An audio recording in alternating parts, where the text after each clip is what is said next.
Whether it was the first newspaper or magazine of the country, or poetry, or even music, most were made to break down an oppressive and discriminatory social hierarchy. These weren't just a form of art, but small movements which could plant the seeds of collective emotion and oneness in people.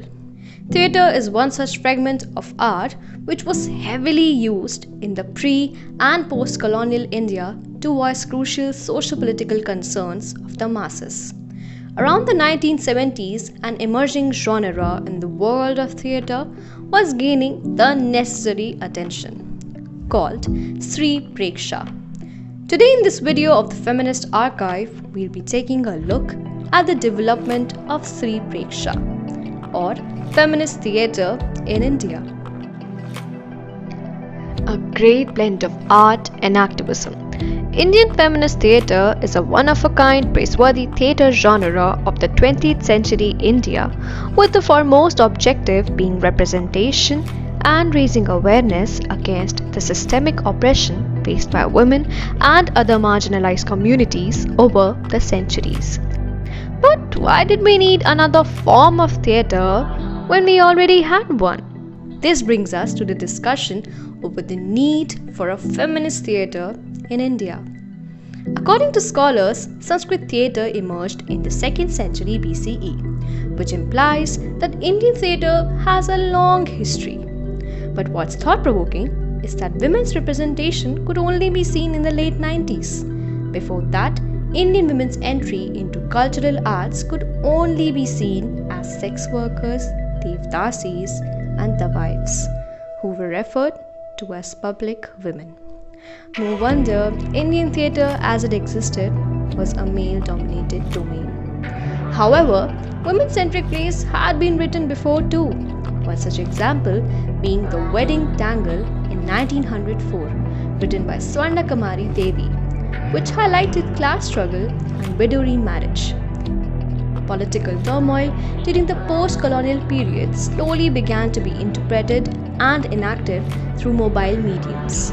These were a result of clubbing European dramatic art with indigenous performance traditions, giving birth to folk theatre, Dalit theatre, street theatre, and rural theatre under the realm of the ongoing feminist movement of India. Street theatre emerged as one such approach to performance that took theatre beyond its general perception to a powerful weapon of social change. Women and activists used this form of art to establish discourse and make people aware of the plight of these marginalized communities. Owing to the rise of dowry-related deaths in India, one of the first feminist street play to gain limelight was Aurat by Jan Natya Manch in 1979. This new genre of theatre not only talked about issues faced by women, but encouraged women's participation as actors and playwrights. Many famous women playwrights like Tundun Mukherjee, Poili Sen Gupta, Manjula Padmanabhan, Deena Mehta, and Bharati Sarabhai took the ground by writing women-centric plays reconstructing society's stereotypical idea of a woman. Indian feminist theatre also includes men who wrote plays on women. For example, Naga Mandala by Girish Kannad and Silence, the Courtesan Session by Vijaya Tendulkar are categorized as feminist plays too. Many plays to be made in this time narrated stories that had been kept away from the mainstream. Lights Out by Manjula Padmanabhan revolves around sexual violence against women in India. Another well-known play is Malika Sarabhai's Sita's Daughters, where the modern-day Sita is vocal about her struggles and sufferings. Faize Jalali's Shikhandi is the outcome of the queer movement addressing gender fluidity and trans identities. Feminist theatre was born out of an interaction between the experimental theatre movement of the 1960s and the feminist movement going on around the same time. Using theatre as a tool for critiquing social inequalities, feminist theatre has been a source of empowerment, giving people a voice to initiate conversations about age-old oppression.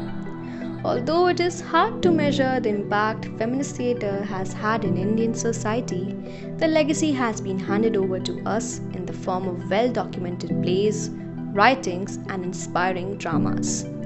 It is on us how we want to carry forward this movement in today's dysfunctional society.